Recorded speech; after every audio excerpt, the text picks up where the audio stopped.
नमो वज्रायाणं नमो लोहे सभ्यसाहूणम्। बोले 24 शंकर भगवंतों की, चंद्रगिरी के चंद्रप्रभु भगवान की, गुरु नाम गुरु आचार्य ज्ञान सागर जी महाराज की, मूक माटी रचयिता आचार्य परमेश्वरी गुरुदेव की, पूज्य निरापक मुनि श्री समय सागर जी, योग सागर जी, नियम सागर जी, सुधा सागर जी व समता सागर जी महाराज की, मुनि श्री चंद्र प्रभु सागर जी व निरामय सागर जी महाराज की।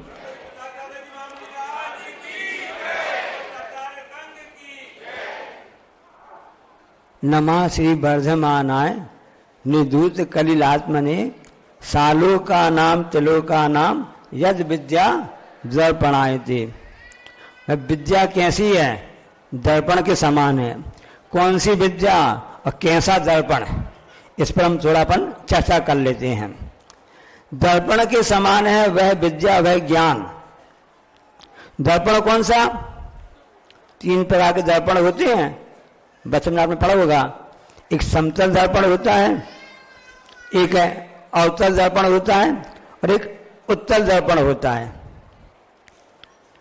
समतल दर्पण की विशेषता यह है कि जैसी वस्तु है उसको वैसा ही झलकाता है, उसमें अपनी तरफ से कुछ भी हेर फेर नहीं करता, कुछ भी मिलावट नहीं करता है। तो उत्तल दर्पण होते हैं ऊपर उठा हुआ, और एक होता है अवतल दर्पण नीचे हुआ। आप प्रदर्शनी गए होंगे, एग्जीबिशन देखे होंगे ना, तो वहाँ हंसी खुशी का एक ठिकाना, एक खजाना होता है, वहाँ पर सब पर दर्पण लगे रहते हैं, समतल दर्पण छोड़ करके। कि उस दर्पण में कभी मोटे दिखते हैं, कभी पतले दिखते हैं, कभी लंबे दिखते हैं, कभी छोटे दिखते हैं, कभी उसी में इकट्ठे कई प्रकार के 50 इकट्ठे छोटे छोटे दर्पण लगे रहते हैं, इकट्ठे ऐसे दिखने चालू जाते हैं। सब लोग गाड़ी चलाते हैं ना, गाड़ी, प्रत्येक गाड़ी 4 व्हीलर 2 व्हीलर भी रहते हैं ना, सब में दर्पण लगा रहता है। समतल दर्पण नहीं रहता है, क्योंकि उसमें हमको सामने नहीं देखना है, पीछे कौन आ रहा है, कितनी दूरी पर है, वो दिखाने वाला जो गाड़ी में ड्राइवर सीट के बाजू में लगा रहता है, वो समतल दर्पण नहीं रहता है। वो जिसको इंग्लिश में आप बोलते हैं ना, उत्तल दर्पण और अवतल दर्पण, कान के वो कॉन्वेक्स है ना। तो वो दर्पण की बात नहीं चल रही है, क्योंकि दर्पण जैसा रहता है वैसा नहीं दिखाता है। समतल दर्पण जैसा है वैसा ही वह ज्ञान होता है, वैसे ही झलकता दिखाता है, उसकी विशेषता है। दर्पण कैसे बनता है? कांच रहता है, उसके पीछे कुछ पॉलिश कर दी जाती है, रेडियम ऑक्साइड या कुछ पारे वगैरह की, तो एक सतह उसकी चमकदार हो जाती है, तो दूसरी सतह से वह दिखने लगता है। ऐसा वह ज्ञान है, वह ऐसी विद्या है। विद्या अर्थात केवल ज्ञान, जिसके ज्ञान रूप दर्पण में स्पष्ट झलकते सभी पदार्थ, आदि यंत्र से रहित सांसिप परम क्षण मुझको वह आप। जिसके ज्ञान रूपी दर्पण में, हे भगवान आपका वह विद्या है, कैसी है, कैसा ज्ञान है? केवल ज्ञान, जिसको हम जानते बोलते हैं ना, केवल ज्ञान की विशेषता है कि वह दर्पण के समान है, जिसमें जैसा जो सामने वस्तु दिखती है वैसा ही झलकता है। इसलिए दर्पण का दूसरा नाम आदर्श भी है, क्योंकि दर्पण में जैसा वैसे ही दिखता है, ऐसा नहीं कि उसमें बदल जाता है। फेसबुक की बात अलग है कि फेसबुक में और अन्य चीजों में जो आजकल मोबाइल चलने लगे हैं, उसमें चेहरे में 56 टिकलियां भी हों और उसमें नहीं दिखता है।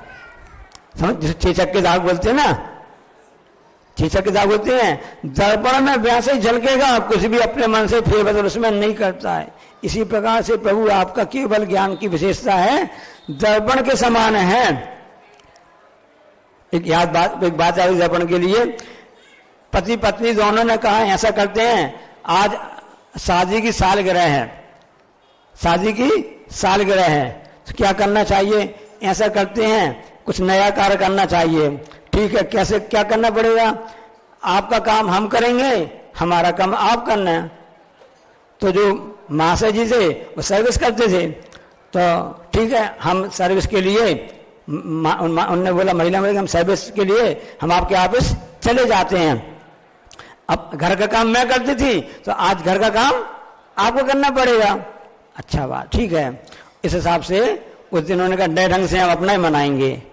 अब जो महिला थी वो तो चली गई ऑफिस, और जितने भी अन्य कर्मचारी थे उन सबसे पूछ करके कि ऐसा काम क्या करना है उस हिसाब से करते रहे। पुरुष के लिए पूछा गया तो लोगों ने बताया वो दिन भर आईना देखता रहा, दिन भर आईना देखता रहा। दर्पण का दूसरा नाम क्या है? आईना है। कल परसों की बात बता रहे हैं, एक छोटा सा बच्चा आया, उसने हमने कहा महाराज जी नमोस्तु, हम आ गए। अच्छा, हमने कही दादा दादी नहीं आए? तो उसने क्या जवाब दिया हम आपको बताएं? हम दादू कहाँ हैं? दादू घर पे हैं। दादू घर पे हैं। मैंने पूछा क्या कर रहे हैं? उसने कहा मेकअप। अब 2.5 साल का बच्चा जान रहा है कैसा कर रहा है। यहाँ पर जो जिनका केवल ज्ञान दर्पण के समान हो गया है, मेकअप में दर्पण की आवश्यकता पड़ती है, जरूरत पड़ती है ना, तो यहाँ पर केवल ज्ञान धर्म समान हो गया है, तो यहाँ पर मेकअप नहीं मेक इन करना है। जो व्यक्ति जो साधक मेक इन करता है, अपने अंदर को वह बना लेता है, उसी का ज्ञान केवल ज्ञान के समान दर्पण के समान हो जाता है। हम इसलिए आपको बता रहे हैं, जब भी आप दर्पण उपयोग करते हैं, स्वाभाविक करते हैं, सभी लोग करते हैं, हमेशा ये ध्यान रखो कि आगम में जो बात बताई थी, महाराज जी ने बताई थी कि जो दर्पण नहीं देख रही, ऐसा दर्पण जो है केवल ज्ञान के समान है। तो आपका देखो उस समय आप सौंदर्य प्रसन्न कार्य भी कर रहे होंगे, तब भी आपका धर्म ध्यान हो जाएगा कि आप दर्पण के माध्यम से केवल ज्ञान को याद कर लेंगे, उसके धारण करने वाले केवल ज्ञानी को भी हम याद कर सकते हैं। आचार्य जी ने उस दिन आप सबने सुना था, बंधन से मुक्ति, बंधन से मुक्ति। यहाँ तक आचार्य में बताया कि शरीर क्या है? जेल है।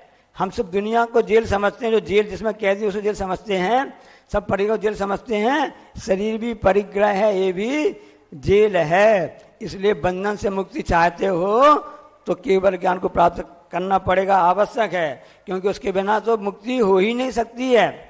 उस समय तो जीवन मुक्ति होती है, बाद में सिद्धावस्था में कर्म मुक्ति होती है। तो जीवन से मुक्ति चाहते हो तो दर्पण का उपयोग करो, अपने ज्ञान को दर्पणबद्ध बनाने का प्रयास करो। जब भी आप दर्पण देखो, ऐसे केवल ज्ञान को, केवल ज्ञानी को याद करते रहो। धन्य वे मुनिराज जो कि हमेशा इस भावना से लगे रहते हैं। स्वाध्याय चल रहा भी अच्छा महाराज जी के मुखारबिंद से दोपहर में अनगार भावना का प्रकरण चल रहा है, उसमें बताया गया है कि वे मुनिराज कैसे रहते हैं। हमेशा उनका एक ही लक्ष्य रहता है कि ये शरीर मेरा नहीं है, ये शरीर तो जेल के समान है, इसमें जो है अनंत आत्मा जो भटकती आई है, अनंत समय से भटकती आई है, ऐसी एकत्र विभक्त शुद्ध आत्मा इसमें विराजमान है। कर्मों से जकड़ी हुई है, कर्म के बंधन में जकड़ी हुई है, उससे हमको मुक्ति प्राप्त करना है। तभी है हमारा यह जीवन हमारा दर्पण वो हो सकता है। दर्पण को किसी चिंता नहीं रहती है। दर्पण और दीपक एक समान है, दर्पण और दीपक एक समान है, उनको किसी से डर नहीं रहता है। दीपक को दर्पण डर लगता है तो आंधियों से लगता है, और दर्पण को डर लगता है तो पत्थर से लगता है। दर्पण को डर लगता तो पत्थर से लगता है। वास्तव में देखा जाए तो दर्पण का अपना कुछ भी नहीं है। ऐसा यदि हमारी बुद्धि ज्ञान इस ढंग से जाए कि हम ज्ञाता दृष्टा जैसे रूप में बने रहते हैं, ऐसे बने रहें, संसार में जो भी हो रहा है सब अपना स्वयं का परिणमन हो रहा है। 7 तत्व होते ना, जीव अजीव आश्रय बन संबंध मुक्त तत्व, इन 7 तत्व हो गए। और 6 द्रव्य होते हैं, जीव पुद्गल धर्म अधर्म आकाश और काल। तो प्रत्येक द्रव्य का अपना परिणमन स्वयं चलता रहता है। मैं उसको करता हूँ, मैं उसका भोगता हूँ, मैं स्वामी हूँ, ये जो विचारधारा हमारे मन में आ जाती है हमको आकुल व्याकुल कर देती है और हमको हमारे ज्ञान को दर्पणबद्ध नहीं बना पाती है। एक अच्छा प्रसंग आपको हम सुना रहे हैं, बता रहे हैं ना कि हिंदी की बात चल रही थी। अभी संचालक ने बताया कि आचार्य जी के मुखारबिंद से प्रतियोगिता का नाम निकला है भाषा और माध्यम, अंग्रेजी माध्यम का भ्रमजाल। तो एक बिंदी ये भी बताया गया कि हिंदी भारत के माथे की बिंदी, ये भी बताया गया ना। देखो एक बिंदी क्या काम करती है, एक बिंदी का इतना महत्व है। आप देखो, हम आपको ध्यान कर चाहते हैं। कद, आपका कद कैसा है? आपकी ऊंचाई हाइट, इसको कद बोलते हैं। एक बिंदी लग जाती क्या बन जाता है? कंद। कंद जो कंदमूल होता ना, कहाँ कदता है, एक बिंदी लग गई तो कंद बन गया। इसी प्रकार से नदी पानी बहता है, मीठा पानी देती है सबका जीवन के लिए, वह एक सबको अच्छी जीवन दान देने वाली है, वह नदी होती है। एक बिंदी लग जाती है नाक के ऊपर तो नंदी बन जाता है। एक बिंदी का कमाल है, अभी कह रहे थे ना हिंदी भारत के माथे की बिंदी है ही है। एक बिंदी क्या कमाल करती है। इसी प्रकार से हम देखते हैं तो उसमें समझ में आता है कि जिद, बच्चा जिद करता है, बच्चा जिद करता है, जिद यानी हटी, बच्चा जिद करता है, एक बिंदी लगा दो तो क्या बन जाएगा? समझदार हो गए आप लोग। एक बिंदी से जिंद बन जाता है। इसलिए जिद छोड़ो और प्रभु के चरणों में, गुरु चरणों में आकर के प्रभु की भक्ति करो। ये बिंदी का कमाल है। इसी प्रकार से एक होता है भजन, प्रभु का भजन कीजिए, गुरु का भजन कीजिए, जनवाणी का भजन कीजिए। भजन करते करते ही अपने आप मुक्ति प्राप्त हो जाती है। उसमें बिंदी लग जाती है तो वह भंजन बन जाता है। भंजन मतलब नष्ट करना होता है, समाप्त करना होता है। बिंदी का कमाल होते देखो। और एक और मुर्दे के लिए, डेड बॉडी के लिए जो जिस पर लिटाया जाता है वह क्या कहलाता है? क्या कहलाती है वो?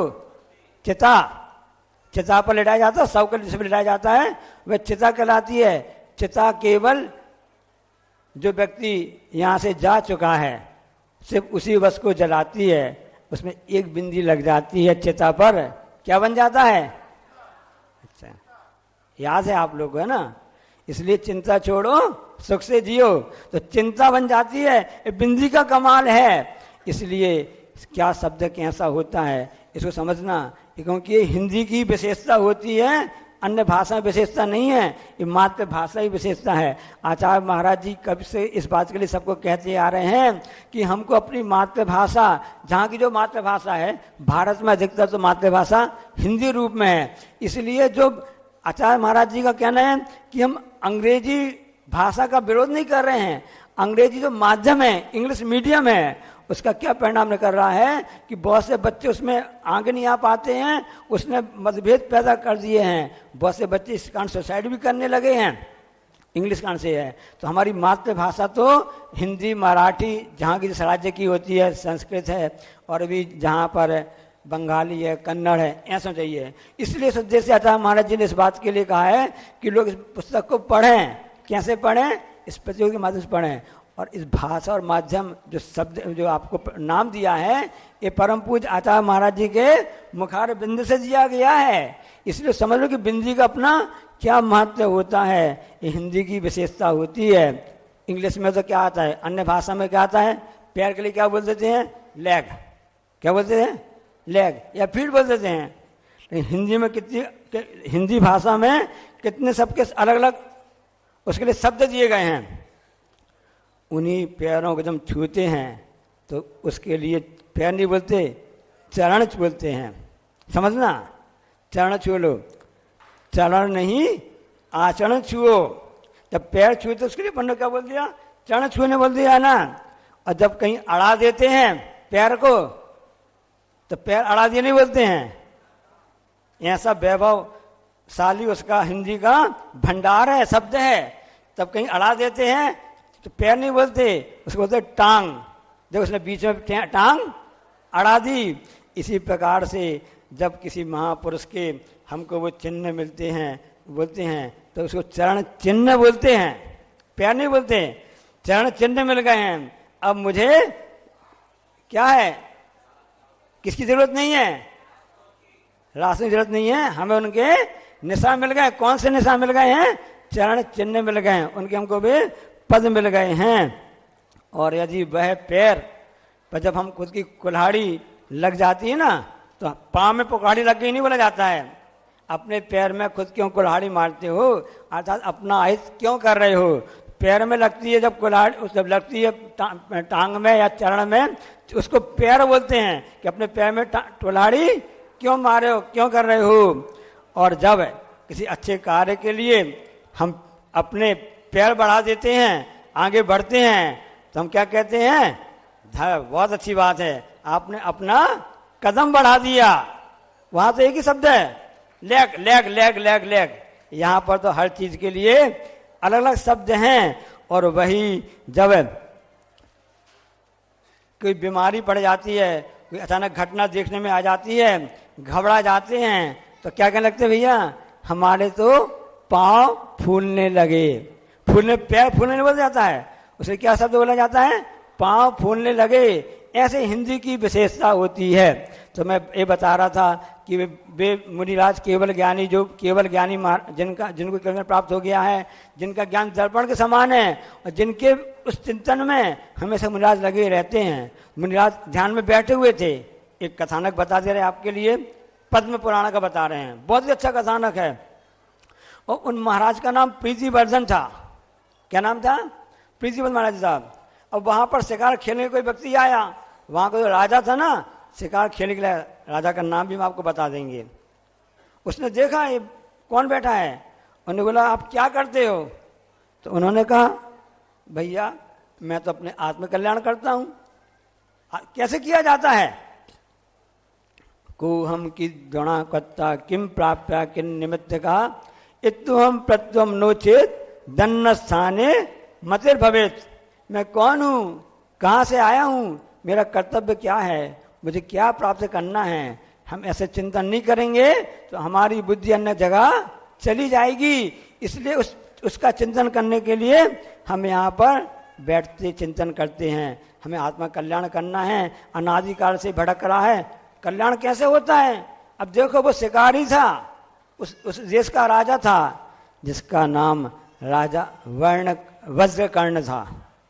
वज्रकर्ण उसका नाम था। शिकार खेलने के लिए गया, मुनि महाराज के दर्शन किए, भाव उनके प्रवचन सुने, उनकी वाणी सुनी। तो क्या करना पड़ेगा कल्याण करने के लिए, आपको यहाँ से मुनिराज बनना पड़ेगा।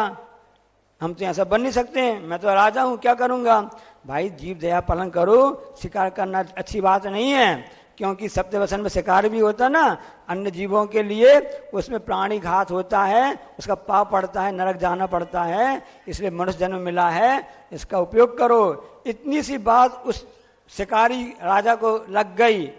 हम महाराज तो नहीं बन सकते हैं, कोई बात नहीं, तुम अणुव्रत का पालन करना, श्रावक धर्म का पालन करना, ठीक है। ध्यान रखना कि एकमात्र बीता मुनि महाराज उपदेश दे रहे हैं, हमको अपने कल्याण करना है तो हमको अपने जीव शास्त्रों में आस्था रखना पड़ेगा।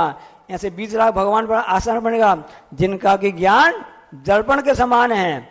20 लाख सर्वज्ञ तंकर भविजन की अब पूर्ववास, ज्ञान भानु का उदय करो मम मिथ्या तम का हुए विनाश। समझ में आ गई कि मुझको अपने विद्या त्याग करना है, इसको नष्ट करना है और अपने ज्ञान को उज्जवल बनाना है। ऐसे 20 लाख सर्वज्ञ हितु भगवान की वाणी सुनने का सौभाग्य मिला है मुनिराज के द्वारा। तो मैं अब सिर्फ एकमात्र भगवान को नमस्कार करूंगा, ऐसे जिनेन्द्र बाबा को नमस्कार करूंगा, ऐसे मुनिराज को नमस्कार करूंगा और किसी को नमस्कार नहीं करूंगा। संकल्प ले लेता है व्यक्ति। अब जब वापस आ जाता है, विचार करता है, संकल्प तो ले लिया, लेकिन मैं जिस राजा का सेवक हूं वो तो हमको नमस्कार करने के लिए कहता है कि मुझे नमस्कार करो, मैं करता था, अब क्या करूं। जहां समस्या होती है वहां भी उसका हल निकल जाता है। आप हर मंजिल को मुश्किल समझते हैं, आप हर मंजिल को मुश्किल समझते हैं, लेकिन जैसे ज्ञान प्राप्त हो जाता है, जैसे रास्ता प्राप्त हो जाता है, जो देव शास्त्र की शरण में आ जाता है, उसके लिए हर मुश्किल तो मंजिल बन जाती है। हर मुश्किल उसके लिए मंजिल बन जाती है। उसने कहा कि क्या रास्ता है, कोई बात नहीं, मैं नमस्कार करूंगा उनके लिए, अपने बड़े राजा के लिए। उसने अंगूठी पहन ली, अंगूठी में मुनि सर्वनाथ भगवान की उसने उसमें उसको लगा लिया। जब भी राजा के पास प्रणाम करने जाता था, छोटा राजा जिसने नियम लिया था महाराज जी से, उनको प्रणाम करता है। और पता चल गया उसको, राजा को पता चल गया, उसका नाम सिंहोदर था। सिंहोदर ने क्या किया, अरे ये ब्रजकर्ण मेरा सेवक है, मुझको नमस्कार नहीं करता है। और वो अन्य ढंग से वो हमको घुमा के इस ढंग से करता है। उसने तुरंत एक व्यक्ति को भेजा, अब जाओ उसको पकड़ करके लेकर के आओ। अब ये बात एक व्यक्ति को पता चल गई, जो राजा सिंहदर क्या चोरी करने गया था, जो चोर था उसका नाम था विद्युतडंग, तो उसको पता चल गया था। तो उसने उसको जैसे ही पता चला कि अरे जो राजा ब्रजकर्ण अच्छा है, धार्मिक है और अहिंसा धर्म को मानने वाला हो गया, ये बात अलग थी, पहले शिकार करता था, अब तो मुनि महाराज की संगत में आकर के सुधर गया है, उसको अपनी आत्म तत्व का बोध हो गया है, सम्यक दर्शन को उसने धारण कर लिया है, जीव दया पालन करने लगा है। जब उसके बोध गया तो उसने कहा भाई मैं तो छोड़ो, चोरी छोड़ो, फिर उसको बचाओ।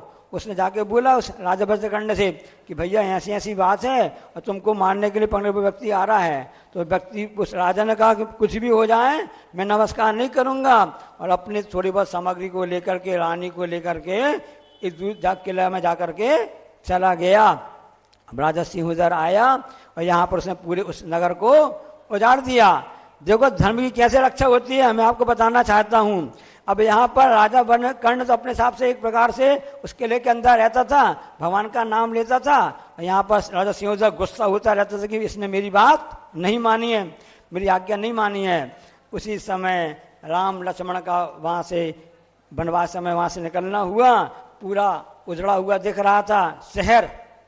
किसने उजाड़ दिया पता लगाया, एक व्यक्ति वहाँ पर मिला, बड़ी मुश्किल से उसमें देखा, उसे पूछा, उसने पूरी बात बताई। यहाँ का राजा ब्रजकर्ण था, बहुत धार्मिक था, अहिंसा धर्म को मानने वाला था, लेकिन उसका जो बड़ा राजा सिंहदर था, उस उज्जैनी की बात है सब, उसको करके उसने उसके करके ले गया और उसने उसका हड़प कर लिया।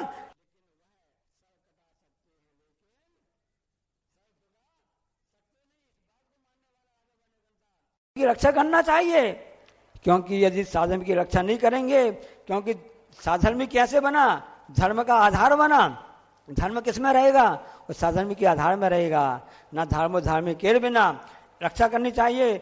उस समय लक्ष्मण ने जाकर के उससे युद्ध किया, सिंहदर से युद्ध किया, पकड़ कर लेकर के उसमें आए रामचंद्र जी के पास में और कहा कि इसने ऐसा ऐसा किया है, इसको दंड दो। उसको भी बुला लिया, राजा ब्रजकर्ण को भी बुला लिया, वो भी आ गया, सब हो गया। तो उस समय राजा ब्रजकर्ण ने कहा नहीं, मैं अहिंसक प्रेमी हूँ, अहिंसा को पालन करता हूँ, ये हमारे बड़े राजा हैं, मेरा संकल्प इसलिए मैं नमस्कार नहीं करता था, लेकिन इनको क्या दंड दिया जावे, ब्रजकर्ण से पूछा गया राजा सिंहदर के लिए। तो राजा ब्रजकर्ण ने कहा इनको आप छोड़ दीजिए, इनको इनका राज्य वापस दे दीजिए, मैं तो ऐसे ही सुखी हूँ। तभी निर्णय हुआ कि पूरा, फिर उसके भी हृदय बदल गया सिंहदर का। उस राजा सिंहदर ने कहा राजा ब्रजकर्ण बहुत धार्मिक है, मेरे छोटे भाई के समान है, इसलिए आधा राजपाट इसके लिए दिया जाता है, आधा राजपाट मैं उसका उपयोग करूंगा। ऐसा राजा ब्रजकर्ण राजा सिंहदर की कहानी कथानक है, सत्य घटना है। पद्म पुराण में आचार्य विष्णु महाराज ने इस बात का उल्लेख किया है। इसलिए जिनका ज्ञान दर्पण के समान होता है, ऐसे केवल ज्ञानी मुनि महाराज, केवल ज्ञानी जिनराज होते हैं, उनकी उपासना करने वाले मुनिराज और सब हम श्रावक होते हैं। सिर्फ इसलिए चाहते हैं हे भगवान हमारा वह ज्ञान भी उस दर्पण के समान हो जावे कि जैसा उसमें झलकता है, जैसी वस्तु का स्वरूप है वैसे ही झलकता है। राग देश से परे ही हमारा होता है, क्योंकि कल कक्षा में चल रहा प्रसंग आया था कि मुनिराज का राग द्वेष करते हैं क्या, उनका राग होता है, कसाई होती हैं, बहुत ही मंद होती है। किस प्रकार से होती हैं, संजलन के समान होती हैं। हल्दी का रंग जैसा होता है, हल्दी का कपड़ा थोड़ा धूप दिखाई जाती है और हल्दी का रंग उड़ जाता है, उसी प्रकार से कुछ भी प्रसंग के बाद कुछ मुनिराज के लिए ऐसा होता है, संजलन कसाई होता है, अंतर मूर्त में साफ हो जाता है। इसलिए बंधन से मुक्ति पाना चाहते हो तो ऐसे जिनराजों की उपासना करो, मुनिराजों की उपासना करो और शरीर को जेल समझो, तभी हमको इस बंधन से मुक्ति मिल सकती है और हमारा ज्ञान दर्पण के समान हो सकता है जैसा केवल ज्ञान होता है। बोले अहिंसा परमो जावाणी के ज्ञानते हैं सूझे लोकालोक, सो वाणी मस्तक धरू सदा दो, ये जनवाणी भारती तुम जपान, जो तेरो शरणा गई सो पावेश। बोली द्वादशांग जिनवाणी माता की जय। जिन महानुभावों के